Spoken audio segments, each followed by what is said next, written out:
இப்ப ஐயா நீங்க சொல்லுங்க, இறுதியா இன்றைய இளைஞர்களுக்கு நீங்க என்ன சொல்ல விரும்புறீங்க? இப்பொழுதும் வரும் பாராளுமன்ற தேர்தலில் நம்ம இப்போ இந்த கடந்த 5 ஆண்டுகளில் 15 கோடி வாக்காளர்கள் இளைஞர்களாக புதுசாக வந்திருக்கிறார்கள். இந்த 15 கோடி இளைஞர்களின் வாக்கு மிகவும் முக்கியமான ஒரு குரூஷியல் ஓட்ஸ் தான் நான் சொல்லுவேன்.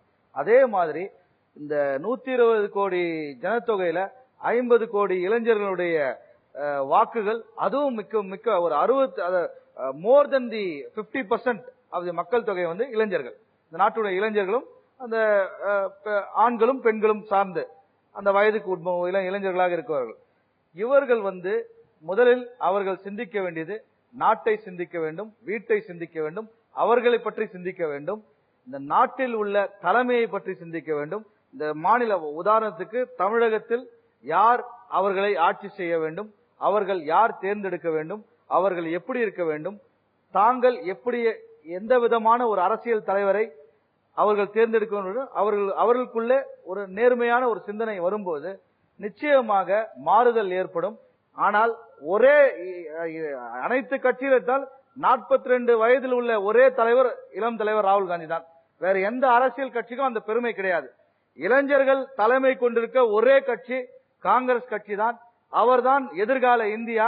நிச்சயமாக 60 வயது இருக்கவங்க நிச்சயமா இளைஞர் பாசறைக்கும் இளைஞர் அணிக்கும் தலைவராக இருக்கிறது இளைஞர் கிடையாது, முதியோர் பாசறைக்கு தலைவராக இருக்கலாம். அது முதியோரை நான் வந்து குறை சொல்லவில்லை. அவர்கள் இளைஞராக இருக்கும், அவர் என்ன செய்தார்கள்? சரி, 30 ஆண்டு காலம் 40 ஆண்டு காலம் நான் அரசியல் என்ன செய்தீர்கள்? என்ன சாதனை செய்தீர்கள்? மக்களை முட்டாளாக்குவதுதான் உங்களுடைய நோக்கமா?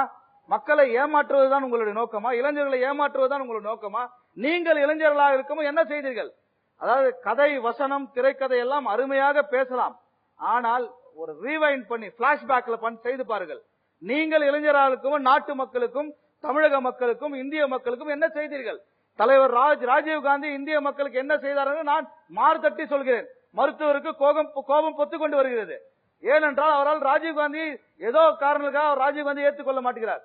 ஆனால் அவர் இளைஞனாக 35 வயது இளைஞனாக ஒரு மாபெரும் செல்வந்தர் குடும்பத்தில் பிறந்த ஒருத்தர் வந்து தன்னுடைய நாட்டுக்காக தன் தாயை இழந்த போது காங்கிரஸ் கட்சிக்காகவும் இந்திய நாட்டுக்காகவும் தன்னை தியாகம் செய்து பதவி ஏற்றுக்கொண்டார். அவரை இந்த தமிழ்நாட்டில் இழந்தோம். இப்ப இங்க இருக்கிற 25 வயசு 30 வயசு இளைஞருக்கு ஒரு 40 வயசு தலைவன் தான் சரியான ஒரு பாதுகாப்பையும் எதிர்காலத்தையும் கொடுக்க முடியும். இதை நிச்சயமாக திருமுருகன் காந்தியும் மருத்துவரும் என்னோடு சேர்ந்து ஆமாம் என்று சொல்வார்கள். அதை நான் நம்புகிறேன். தம்பி, நீங்க இறுதியா இந்த நிகழ்வை பார்த்து கொண்டிருக்கிற இளைய பிள்ளைகளுக்கு என்ன சொல்ல விரும்புகிறீங்க? இது அரசியல் பொது மேடை அல்ல. அவர் ஒரு இயக்கத்தின் தலைவரை எப்படி வேண்டாமானாலும் பேசலாம். இது அரசியல் மேடை என்பதை அவர் காட்டியிருக்கிறார். இது அரசியல் மேடை அல்ல, இளைஞர்களுக்கான பொது கருத்து தளம். இங்கே நாம் உருவாக்க வேண்டியது பொதுவான அரசியல் தலைவர்களை, இயக்கம் சார்ந்த அரசியல் தலைவர்கள் இல்லை என்பதில் நான் தெளிவாகவும் உறுதியாகவும் இருக்கிறேன். நான் சொல்லுகிறதெல்லாம் நிகழ்ச்சியை பார்த்து கொண்டிருக்கிற இளைஞர்களுக்கு என்னை போன்ற ஒரு கருத்தியல் பார்வையோடு, அது என்னுடைய சார்ந்த இயக்கமாக இருந்தாலும் சரி, என்னுடைய இயக்கத்தில் அவர் சொன்னார் 60 என்று 16 வயதில் அரசியலுக்கு வந்தவர் தளபதி மு.க. ஸ்டாலின். இன்றைக்கு 1 கோடி இளைஞர்கள் அவர் பின்னால் இருக்கிறார். நான் என் இயக்கத்தின் சுய தண்டப்பம் அடிக்கவில்லை. நான் சொல்லுகிற செய்தி, இளைஞர்கள் நிறைய படியுங்கள். நான் சொல்லுவது 14 செய்தித்தாள்களை படிக்கிறேன் என்று சொல்லி, ஒவ்வொரு செய்தித்தாளுக்கும் ஒவ்வொரு பின்புலம் இருக்கிறது. எல்லா பின்புலத்தையும் தெரிந்து கொண்டால் தான் நீங்கள் அரசியலில் கரை சேர முடியும். ஆக என்னுடைய முதல் வேண்டுகோள் இளைஞர்களுக்கு, நிரம்ப படியுங்கள். செய்தித்தாள்கள் மட்டுமல்ல, வார இதழ்கள், மாத இதழ்கள், மேலும் நூலகங்களுக்கு செல்லுகிற பழக்கங்களை தயவு செய்து பயன்படுத்துங்கள்.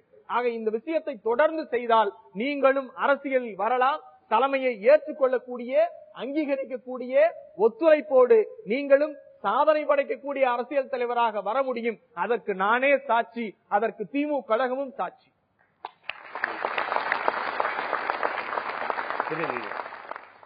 இளைஞர்களோ மாணவர்களுக்கோ நாங்க சொல்லிக்க விரும்புறது ஒண்ணுதான். நீங்க பலவேறு வேலைகளுக்கு நேரத்தை ஒதுக்குறீங்க. கிரிக்கெட் பாக்குறீங்க, சினிமா பாக்குறீங்க, அப்போ கடைகளுக்கு போறீங்க, நண்பர்களை பாக்குறீங்க. இதெல்லாம் உங்களோட வாழ்க்கையில நடந்துட்டு இருக்குது. இது தவிர உங்களுடைய படிக்கிறதுக்கு போறதோ, வேலைக்கு தங்க தயார் பண்ணிக்கிறதோ, இதெல்லாம் சேர்ந்து நடந்துட்டு இருக்குது.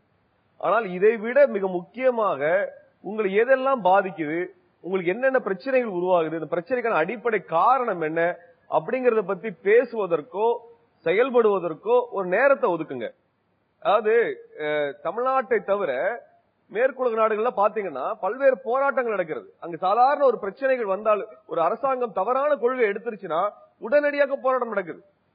உடனடியாக இளைஞர்கள் சாலைக்கு வருகிறார்கள், சாலையை மறித்து போராட்டம் நடத்தி அந்த அரசாங்கத்தை நாங்கள் சொல்லக்கூடிய கோரிக்கை ஏற்றுக்கொள்ள வைக்கக்கூடிய போராட்டங்கள் நடத்துறாங்க. நான் கேட்கறது என்னன்னா, அவங்களுக்கு பொழுதுபோக்கு இல்லையா, அவர்களுக்கு குடும்பம் இல்லையா, அவர்களுக்கு நண்பர்கள் இல்லையா, அவர்களுக்கு நேசிக்கக்கூடிய மக்கள் இல்லையா, அவர்களுக்கு வேலை வாய்ப்புகள் இல்லையா? இது எல்லாத்துக்கும் இருக்குது. உலகத்தில் கூடிய அத்தனை போராடக்கூடிய இளைஞர்களுக்கு இவை எல்லாமே இருக்கிறது. குழந்தைகள் இருக்கின்றன, மனைவி இருக்கின்றார்கள், இவை அனைத்துமே இருக்குது. ஆனா அதையும் மீறி 24 மணி நேரத்துல உங்களை பாதிக்கக்கூடிய ஒரு விஷயத்துக்கு உங்களால 1 மணி நேரம் செலவழிக்க முடியுமா, அரை மணி நேரம் செலவழிக்க முடியுமா? தயவு செய்து நீங்க யோசிச்சு பார்க்கணும். நீங்க எத்தனையோ உங்களுக்கு சம்பந்தப்படாத விஷயங்களை பத்தி நீங்க பேசுறீங்க. எந்த படம் புதுசா வந்திருக்கு, புதுசா வந்த படத்துல என்ன டிரெஸ் போட்டிருக்காங்க, என்ன பஞ்சு டயலாக் பேசுறாங்க, புதுசா காமெடி என்ன வருது, இதெல்லாம் நம்ம பாக்குறோம். ஆனா இதுக்கெல்லாம் நம்ம பொழுதுபோக்குறது செலவழிக்கூடிய அதே நேரத்தை நீங்க உங்களை பாதிக்கக்கூடிய அடிப்படை பிரச்சனைகளுக்கு ஒரு நேரத்தை செலவழிங்க. நீங்க எத்தனையோ செலவு பண்றீங்க. அந்த செலவு பண்றக்கூடிய பணங்கள்ல ஒரு பகுதியை ஒரு போராட்டத்துக்கு செலவு பண்ணுங்க. உங்களோட பகுதியில தண்ணி வரலையா, உங்க பகுதியில கூடிய ஒரு மின்சார பிரச்சனை இருக்கிறதா, அதை பத்தி 10 பேர் உட்கார்ந்து பேசுங்க. அதுக்காக சூரொட்டி போடுங்க, அதுக்காக சின்ன ஒரு போராட்டம் பண்ணுங்க, வீடு விட போய் பேசுங்க. எந்த தலைவனும் வந்து உங்களை காப்பாற்ற போறது இல்ல.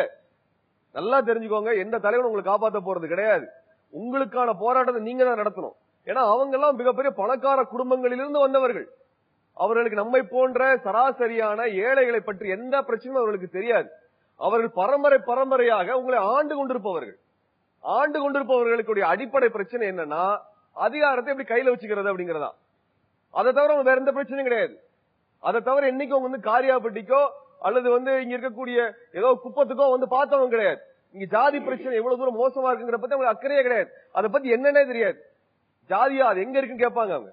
ஏன்னா அந்த சமூகத்துல இந்த மாதிரி பிரச்சனைகளை பற்றி ஒருபொழுதும் விவாதிக்காதவர்கள் தான் இந்த தேசத்தை ஆள போறதா வந்து உட்கார்ந்து இருக்காங்க. அவங்களுக்கு இருக்கிற ஒரே தகுதி, எங்க அப்பா அந்த நாட்டை ஆண்டாரு அதனால நான் ஆள வந்தேங்கிறதா, எங்க அப்பா மளிகை கடை வச்சிருந்தா அதனால நான் மளிகை கடை வைக்கிறேங்கிறதா. ரெண்டுக்கு வித்தியாசம் எல்லாம் ஒண்ணும் கிடையாது. ஆக இதையெல்லாம் கேள்வி எழுப்பாமல் நம்ம கடந்து போனோம் அப்படின்னா இங்க எதுவுமே மாறாது. அதற்கு நீங்கள் அனுமதிக்காதீர்கள். நீங்கள் உங்களுக்கான கல்வி, அரசியல் கல்வியை உடனடியாக ஆரம்பியுங்கள். ஒரு நாளைக்கு உங்களால 20 நிமிஷம் செலவு பண்ண முடிஞ்சதுனால் இந்த சமூகத்தை தலைகீழாக மாற்ற முடியும். அந்த 20 நிமிஷத்தை இன்னையிலிருந்து செலவழியுங்க. அதுதான் உங்க இடத்துல நாங்க வைக்கக்கூடிய ஒரே வேண்டுகோள். அதான் எங்களுடைய கோரிக்கை. ஐயா மருத்துவரை, இப்ப நமக்கு ஒரு சமூக மாற்றம் என்பது அவசியம். ஆனால் அது ஒரு தனி மனிதர்களாலோ அல்லது அவர்களுக்கு ஒரு வயது வரம்பை நிர்ணயித்து இந்த வயதுக்குள் இருப்பவர்களால் தான் ஒரு மாற்றங்களை உண்டாக்க முடியுமோ என்று தோழர்கள் சொன்னது யூட்டோப்பியா. அது ஒரு கற்பனாவாதம். 45 வயதுக்குள் இருக்கக்கூடிய அவரை தேர்ந்தெடுங்கள், அவரை தேர்ந்தெடுக்க என்று நீங்கள் சொல்கிறீர்கள். அதே 45 வயதுக்கு உள்ள ஒருத்தரை தேர்ந்தெடுத்த பிறகுதான் இந்த உலகத்திற்கே சுவிட்சர்லாந்து என்ற ஒரு வங்கி இருப்பதும் அங்கே போய் பணம் போடலாம் என்பதுமே எல்லாருக்கும் தெரிய வந்தது. ஆக வயது அல்லது அதாவது தனி மனிதர்கள் வரலாற்றை உருவாக்கிவிட முடியாது.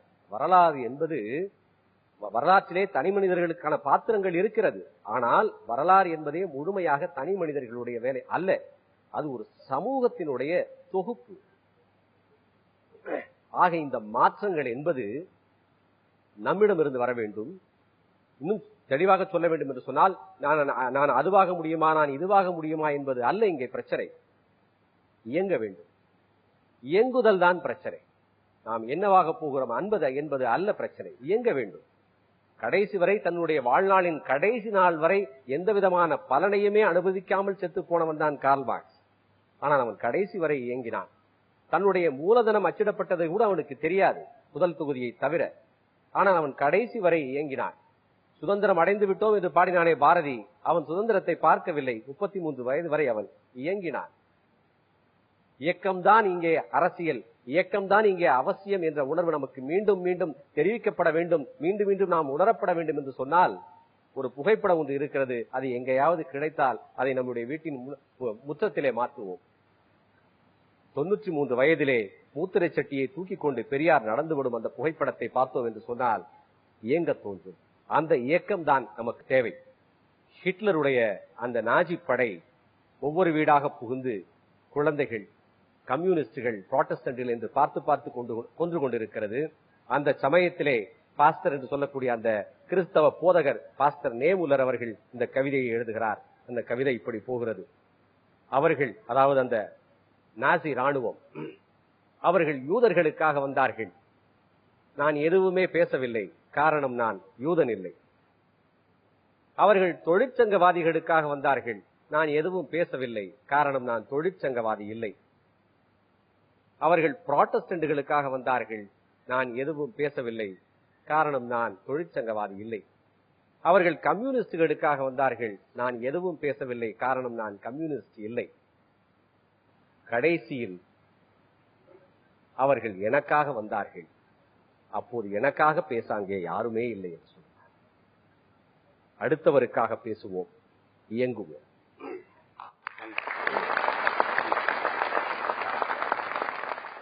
அரங்கத்திற்கு வந்து தங்களின் மேலான கருத்துக்களை பதிவு செய்த பெருமக்களுக்கு நமது அன்பான நன்றி.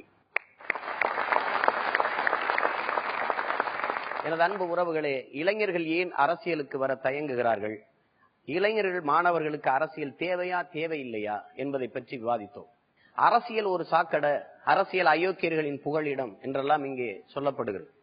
அரசியல் ஒரு சாக்கடை அப்படின்னா அந்த சாக்கடையை இறங்கி சுத்தம் செய்யாம மூக்க பிடிச்சிட்டு எல்லாரும் கடந்து போனா அது 300 ஆண்டு இல்ல 3000 ஆண்டுகளெல்லாம் நாறிக்கொண்டுதான் இருக்கும். அது யாராவது ஒருத்தன் இறங்கி சுத்தம் செய்யணும்ல. அந்த இறங்கி தூய்மைப்படுத்துவது யார்?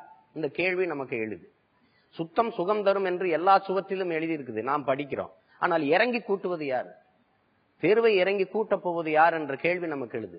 அப்போ ஒவ்வொருவரும் தன் தெருவை கூட்டினால் தேசம் தானா சுத்தமாகுங்கிறதா யதார்த்த உண்மை. சொல்லுதல் யாருக்கும் எளிய, அறியவாம் சொல்லிய வண்ணம் செயல் என்று இதைத்தான் நமது முப்பாட்டன் வள்ளுவன் பாடுறான். மதிப்பிற்குரிய கவி பேரரசு வைரமுத்து அவர்கள் ஒரு கவிதை எழுதியிருந்தாங்க. தெருவில் ஒரு நாய் செத்து கிடக்கு, அந்த நாயை சுத்தம் செய்ய வேண்டியது, அப்புறப்படுத்த வேண்டியது கார்பரேஷன் வேலை என்று கழுகுடைய வேலை என்று கார்பரேஷனும் நினைத்து கொண்டிருந்ததுனால தெரு நாரி போனது என்று சொல்றாரு. அப்போ ஒவ்வொருவரும் இது அவர் வேலை இவர் வேலை என்று இருக்காம இது என் வேலை என்று என்றைக்கு இறங்குறோமோ அன்றுதான் எல்லாம் சரியாகும். தேசப்பிதா காந்தி சொல்றாங்க, அரசியல் என்ற எண்ணம் இல்லாதவன் மனிதனாகவே இருக்க முடியாதுங்கிறாங்க. ஒவ்வொரு மனிதனின் ஒவ்வொரு சொல்லிலும் அரசியல் பிறக்கிறது என்கிறார் புரட்சியாளர் லெனின். புரட்சியாளர் அண்ணல் அம்பேத்கர் அவர்கள் ஒதுங்கி நிற்பது என்பது நலிவுற்ற பொருளாதார கொள்கையையும் வலிமையற்ற அரசியலையும் பகுத்தறிவுக்கு ஒவ்வாத செயல்களையுமே உருவாக்கிவிடும் என்று சொல்றாங்க. வெற்றிடத்தை காற்று நிரப்பும் என்கிறார் சீன புரட்சியாளர் மாவோ. வெற்றிடத்தை காற்று நிரப்பும்னா கற்றவர்கள் நிரப்பலைன்னா கயவர்கள் நிரப்பிடுவாங்க. படித்த இளைஞர்கள், இந்த மண்ணையும் மக்களையும் நேசிக்கிற இளைஞர்கள், நமக்கு எதுக்கு சிக்கல், நமக்கு எதுக்கு வம்பு, தான் உண்டு தன் வேலை உண்டு, தான் சம்பாதிச்சமா வசதியா வாழ்ந்தமா தன் பிள்ளைகளை படிக்க வச்சமா என்று தன்னலம் சார்ந்து நின்றுட்டா கற்றவர்கள் அந்த இடத்தை நிரப்பலைன்னா கயவர்கள் நிரப்புவார்கள். எவன் கொலைகாரனோ, எவன் கொள்ளையடிக்கிறானோ, எவன் கேவலமானவனோ, எவன் கேடு கட்டவனோ எல்லாரும் அந்த இடத்தை நிரப்பி விடுவார்கள். இந்திய பெருநாட்டின் விடுதலைக்கு புரட்சி செய்த புரட்சியாளர் பகத்சிங் அவர்கள் மாணவர்களுக்கு கல்வியும் அரசியலும் 2 கண்கள் போன்றது என்கிறார். அப்படின்னா அரசியல் வேண்டாம்னா ஒரு கண்ணோட அலைய போறோமா? நம்ம உலகத்தில் நடக்கிற கெட்டவைகளுக்கெல்லாம் காரணம் அந்த செயலை செய்கிற கெட்டவர்கள் அல்ல, அதை தடுக்காமல் வேடிக்கை பார்த்து கொண்டு நிற்கிற நல்லவர்கள் தான் என்கிறார் மாவீரன் நெப்போலியன் அவர்கள். இந்த மண்ணில் மிகப்பெரிய சமூக மாற்றத்திற்கு வித்திட்ட புரட்சியாளர் தந்தை பெரியார் அவர்கள், இந்த சமூகம் உன்னை போற்ற வேண்டுமா, உன்னை கொண்டாட வேண்டுமா, நீ மற்றவர்களுக்காக உழைக்க தொடங்கு என்கிறார். கனவுகளுக்கு பதிலாக அறிவியலையும் கண்ணீருக்கு பதிலாக புரட்சியையும் இந்த பூமியில் விதைத்த மாமேதை மார்க்ஸ் அவர்கள், ஒரு மனிதன் தனக்காக தனது குடும்பத்திற்காக உழைக்க தொடங்குகிற போது மனிதனாகிறான், அதை போலவே சமூகத்திற்காக உழைக்க தொடங்குகிற போது அவன் மாமனிதனாகிறான் என்கிறார். அப்படி என்றால் நாம் மனிதனாக போகிறோமா மாமனிதனாக ஆக போகிறோமா என்பதை நாம் தான் முடிவு செய்ய வேண்டும். அர்ச்சகருக்கு பிரச்சனை, அமைச்சரிடத்தில் மனு என்று ஒரு கவிதை படிச்சேன். அனுதினமும் ஆண்டவனிடம் பேசிக் கொண்டிருக்கிற அர்ச்சகருக்கு பிரச்சனைனால அமைச்சரிடத்துல மனு கொடுக்க வேண்டிய அவசியம் இருக்குது. இந்த உலகத்தை 2 இயல்கள் தான் இயக்கி கொண்டிருக்கிறது. ஒன்று அறிவியல், இன்னொன்று அரசியல். ஸ்ரீஹரிகோட்டாவிலிருந்து விண்கலம் வானை நோக்கி பறக்கணும்னா அதிகாரிகளும் அமைச்சர்களும் சொன்னாதான் பறக்கும். அப்ப அந்த அறிவியலையே இயக்கி கொண்டிருப்பது அரசியல் தான். காலையில பிதுக்கிற பர்பஸ, குடிக்கிற தேநீர், படிக்கிற பாடம், பாக்குற வேலை, வாங்குற சம்பளம், ஒரு மனிதனின் பிறப்பிலிருந்து இறப்பு வரை அவன் வாழ்க்கையில அனைத்தையும் தீர்மானிப்பது அரசா இருக்கு. அந்த அரசை நிர்மாணிப்பது அரசியலா இருக்கு. எனக்கான அரசியலை நான் தீர்மானிக்காம வேற யார் தீர்மானிப்பது என்று ஒவ்வொரு இளைஞனும் சிந்திக்க வேண்டிய நேரம் இது. அரசியல் வேண்டாம் என்பது வானமே இல்லாத பூமியில் வாழப்போகிறேன் என்பதை போன்ற ஒரு செயல். என் உயிருக்கினிய உறவுகளே, என் பாசத்திற்குரிய தம்பி தங்கைகளே, வாருங்கள் எல்லோரும் புதியதோர் உலகம் படைப்போம். மாற்றம் என்பது மானுட தத்துவம், மாறாது என்ற சொல்லை தவிர மற்றவை அனைத்தும் மாறிவிடும் என்கிறார் மாமேதை மார்க்ஸ். மீண்டும் இன்னும் ஒரு விவாதத்தில் உங்களோடு இணையும் வரை உங்கள் அனைவருக்கும் எனது புரட்சிகரமான வாழ்த்துக்களும் வணக்கமும். மக்கள் முன்னாள்.